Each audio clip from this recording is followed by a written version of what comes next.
오늘은 하나님의 음성 캔슬링은 교만이라는 제목으로 여러분들 같이 말씀을 나누고자 합니다. 요즘 이어폰들이 정말 기술이 좋아져서요. 다 요즘 나온 이어폰들은 이 기능들이 있는 것 같아요. 바로 노이즈 캔슬링이라는 그 기능들이 갖춰져 있는데요. 제가 맨 처음에 이 노이즈 캔슬링이라는 그 기능을 딱 접했을 때, 야, 이거 진짜 신세계다라는 이런 생각을 했습니다. 분명 이 노이즈 캔슬링을 딱 했을 때는요, 그러니까 예전에는 노이즈 캔슬링이 없었을 때는 그냥 이어폰을 끼고 그냥 음악을 들어도 주변 소리까지 다 들렸던 그렇게 우리가 음악을 들었었는데, 이 노이즈 캔슬링을 하니까 주변 소리가 진짜 하나도 안 들리면서 마치 모든 사람들은 조용하고 내가 영화나 드라마의 주인공인 것처럼 나만의 BGM이 딱 흐르는 것 같은 그러한 착각이 들 정도로 이 노이즈 캔슬링의 효과는 정말 대단하더라고요. 정말 주변 소리 하나도 안 들리고 음악만 들리는, 정말 참 놀라운 그런 경험을 이렇게 해봤었는데요. 근데 이 노이즈 캔슬링의 단점이 무엇입니까? 바로 사고에 취약하다는 겁니다. 그냥 우리가 가만히 앉아서 음악을 듣는다면은 이게 뭐 별 문제인가 싶겠지만, 우리가 음악을 가만히 있을 때만 듣는 게 아니지 않습니까? 길을 걸을 때라든지, 혹은 어떤 분들은 자전거를 타면서도 막 이렇게 음악을 듣는데, 이동을 하면서 노이즈 캔슬링인 상태에서 이제 음악을 듣게 될 때, 여기서부터 이제 문제가 발생하게 되죠. 분명히 우리가 이동 중에 들어야 되는 그런 주변 소리들이란 게 있지 않습니까? 뭐 예를 들면은 차 소리가 있다든지, 아니면은 주변에 지나가는 그런 사람의 소리라든지, 이런 것들을 들어야 우리가 부딪혀가지고 사고가 나지 않게끔, 우리가 주변 소리를 들어가지고 이제 사고를 예방할 수 있게끔 이렇게 돼야 되는데, 문제는 나의 안전까지도 책임지는 이 소리들마저도 이 노이즈 캔슬링이 캔슬링을 해버리기 때문에 우리가 바로 사고에 취약해진다는 이 단점이 여기에 있습니다. 이 노이즈 캔슬링이라는 것이 우리를 방해하는 그저 주변 소음들이라든지, 혹은 우리를 흔드는 그런 세상 유혹과 시험의 소리들 같은 것들은 전부 다 그렇게 노이즈 캔슬링 해버리고 그냥 우리는 그냥 하나님의 말씀만 딱 들으면 좋겠는데, 문제는 이 하나님의 목소리마저도 캔슬링 해버리는 바로 무서운 것이 있습니다. 그것은 바로 교만이라는 것입니다. 오늘 본문은요, 이 하나님의 음성이 노이즈 캔슬링과 같이 차단이 되어서 원래는 선택하지 않았을 선택을 해서 고통과 고난의 길로 가는 그 교만의 무서움에 대한 이야기를 해줍니다. 오늘 본문의 다윗을 보면요, 그가 부하장수 요압에게 이스라엘의 전체 인구를 세어보라고 이렇게 명령을 하는데, 오늘 본문만 보면은 다윗이 그저 그냥 나라의 사람의 숫자만 세는 게 대체 무슨 교만과 연결이 되어 있을까라는 생각을 갖게 되는데, 지금이야 우리가 인구를 조사하는 것이 너무나도 당연해서 이게 큰 문제가 될까 싶지만, 이 당시에 인구를 조사하는 가장 큰 첫 번째 이유는 바로 전쟁 때문이었습니다. 현재 나라에서 가용할 수 있는 병력은 얼마인지, 그리고 지금 우리의 객관적인 힘이 다른 나라들과 비교해서 어떤 건지 이렇게 가늠하고 파악하기 위함인데요. 오늘 본문 5절을 보시면요, 다윗도 단순한 마음으로 인구를 계수하지 않았음을 이렇게 알 수가 있습니다. 요압이 백성들의 숫자를 보고하는데요, 5절을 보시면 이렇습니다. 이스라엘 중에 칼을 뺄 만한 자가 110만 명이요 유다 중에 칼을 뺄 만한 자가 47만 명이라고 이렇게 보고를 합니다. 어느 지역에 몇 명 있습니다, 뭐 이런 게 아니라요, 칼을 뺄 만한 자가 몇 명인지 이렇게 세서 보고를 한 거죠. 이거는 전쟁을 위한 그 사람의 숫자를 센 것입니다. 그런데요, 문제는 이 행위가 숫자를 뛰어넘으시는 하나님의 능력을 의지하지 않는다는 것과 이 나라 왕국의 번영을 약속하신 하나님의 약속을 믿지 않는 무언의 메시지였던 것입니다.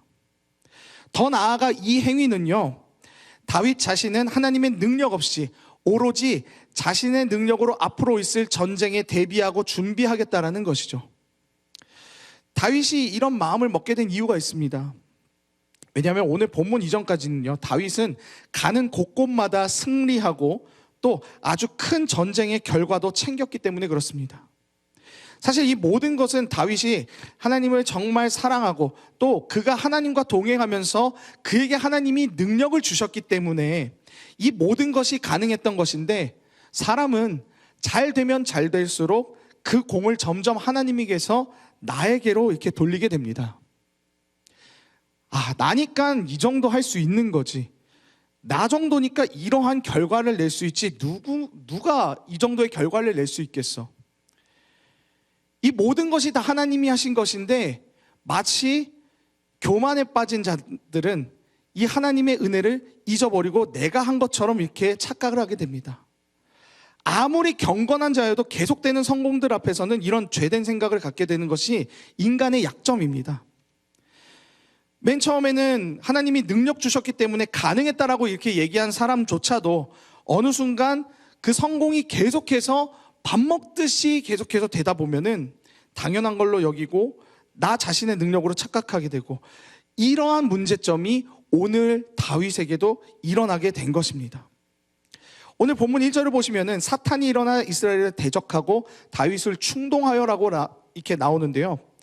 사탄은 계속해서 되는 그 성공들 가운데에 자신도 모르게 자라게 된 그 다윗의 교만의 싹을 쥐고 흔들게 된 것입니다. 교만이 나를 지배하게 되는 순간, 그때부터는요, 마치 우리가 노이즈 캔슬링 이어폰을 딱 낀 것처럼 내 주변 소리도, 그리고 심지어 하나님의 소리조차도 들리지 않습니다. 하나님께서 나를 위해 배치해 주신 나의 영적인 가족들의 그 음성조차도 전혀 들리지 않습니다.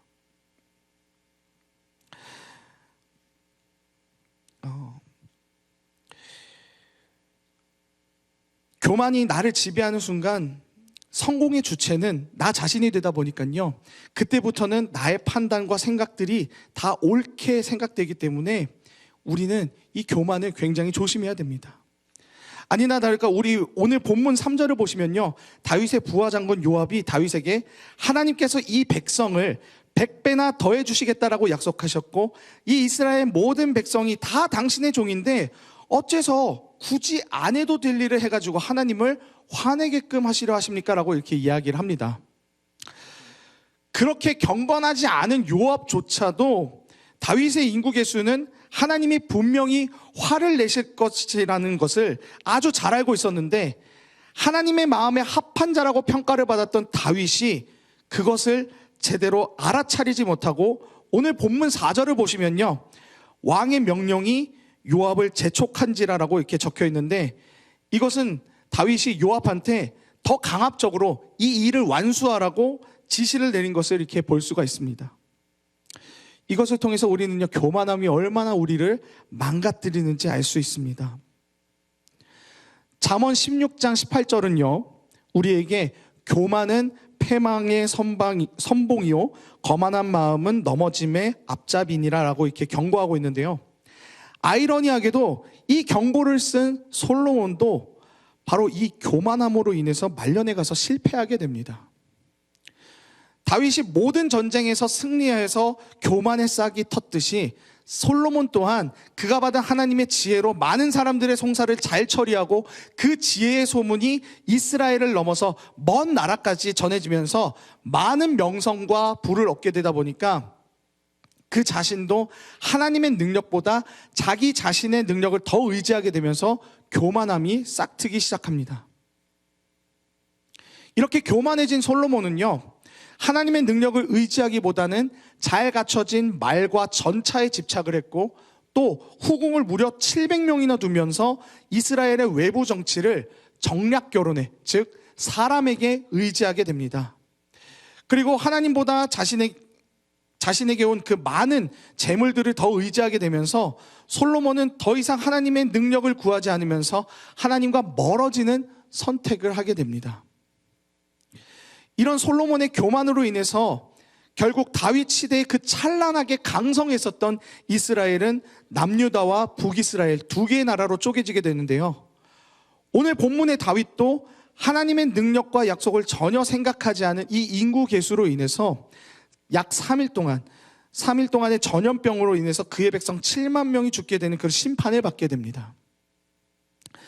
여기 모인 사랑하는 청년부 여러분, 우린 교만함이 얼마나 무서운 것인지 마음속에 잘 새겨야 합니다. 그렇게 하나님의 마음을 잘 안다라고 그렇게 평가받았던 다윗도, 늘 겸손하게 1000번제를 드리며 하나님의 지혜를 받은 솔로몬도 모두 하나님과 동행하며 그들의 인생이 형통해졌지만 그 형통함으로 인해서 도리어 하나님과 멀어지고 이상한 선택, 변질된 길로 가게 됨을 기억해야 합니다. 그 영적인 거장들조차도 이러한 연약한 죄로 인해서 넘어졌음을 우린 기억해야 합니다.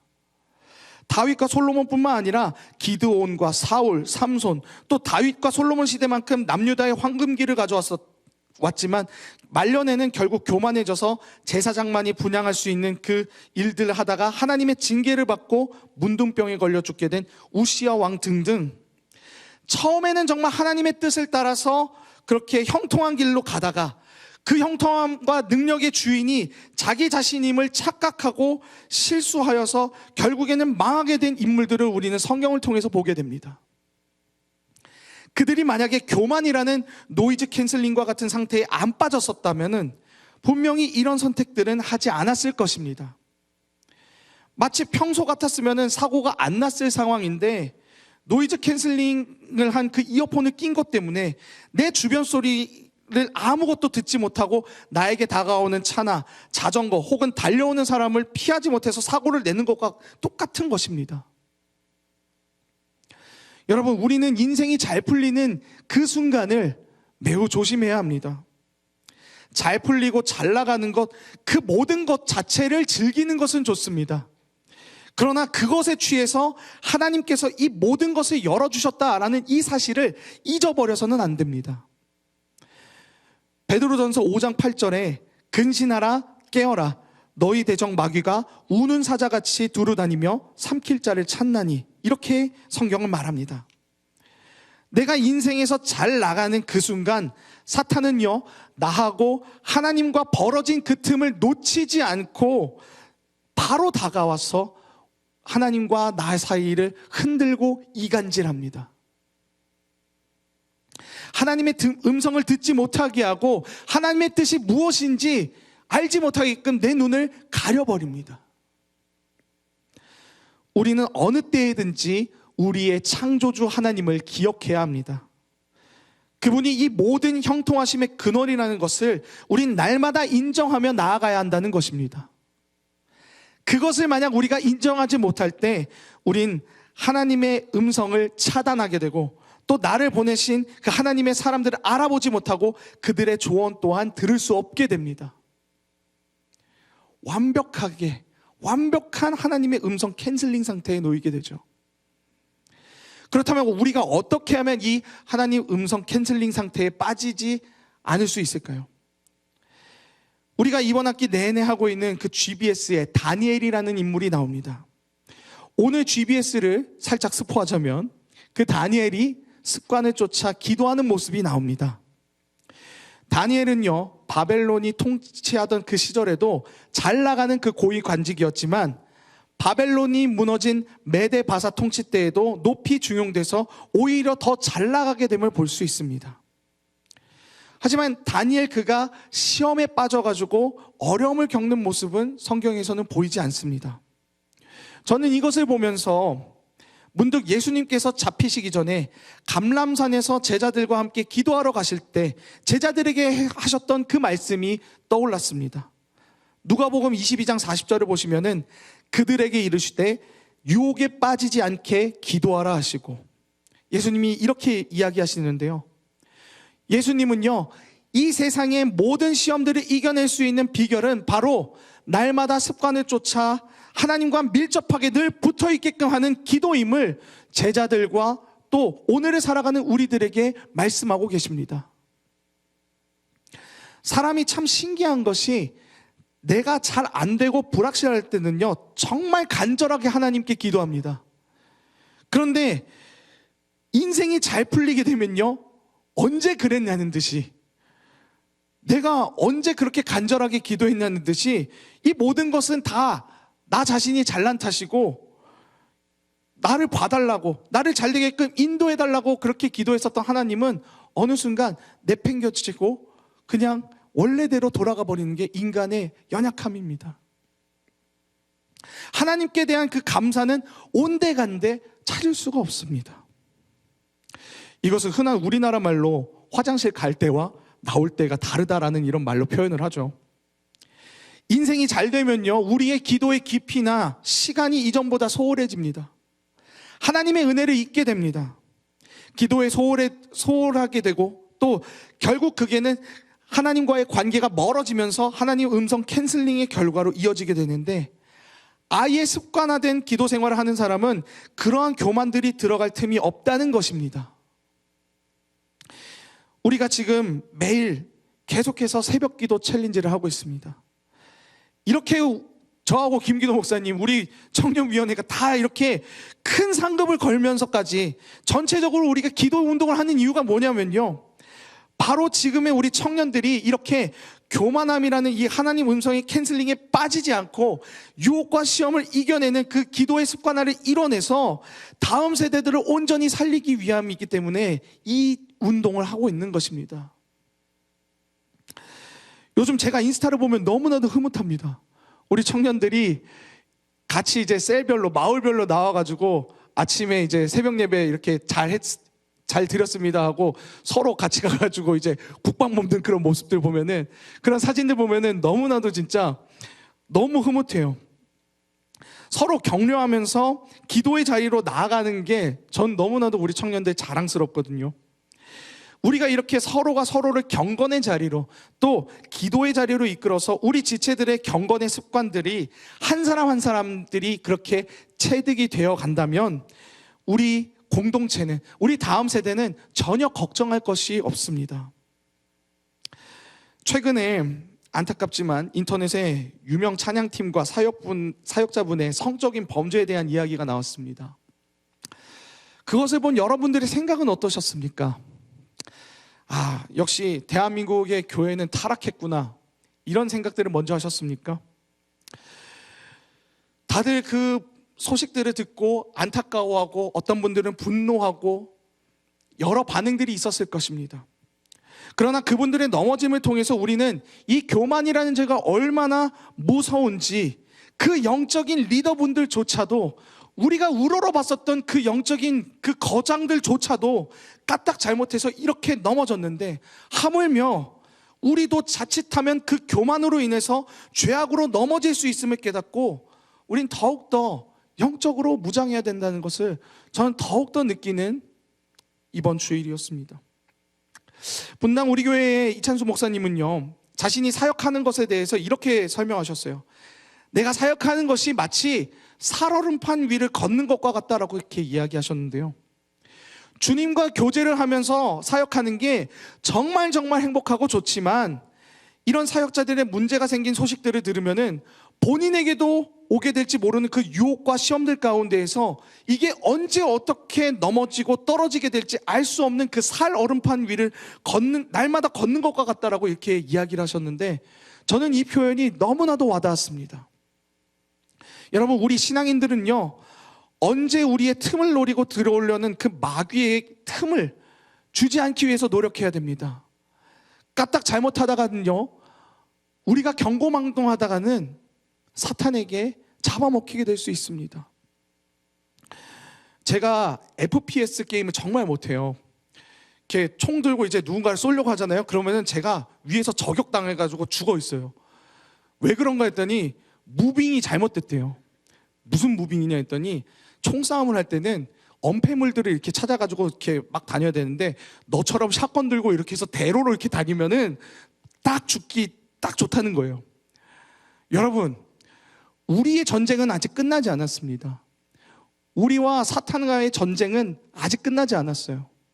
우리가 만약 제가 FPS 게임을 하는 것처럼 샷건을 들고 대로를 이렇게 경거망동하게 걸었다가는 사탄이 어디선가 노리고 있는 그 저격총에 맞아서 우리는 넘어지게 될 수밖에 없어요.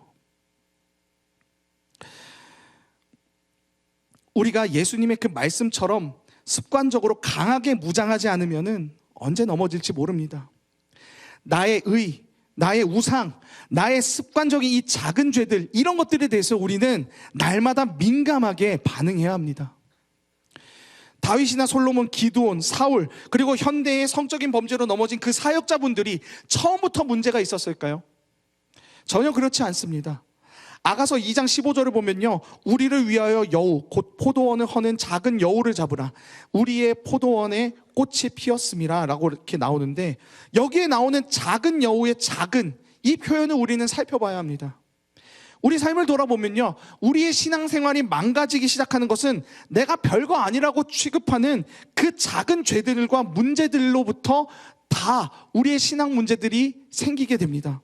그것들이 다 원인이 됩니다. 이 작은 죄에 민감히 반응하면서 날마다 회개하고 주님 앞에 나아가야 되는데, 뭐 이 정도의 죄악쯤이야 이렇게 생각하다가는 그 작은 여우가 걷잡을 수 없이 커져가지고 나중에는 큰 구미호가 돼버려서 완전히 우리가 삶이 죄악 가운데로 넘어지게 될 수밖에 없게 되는 거죠.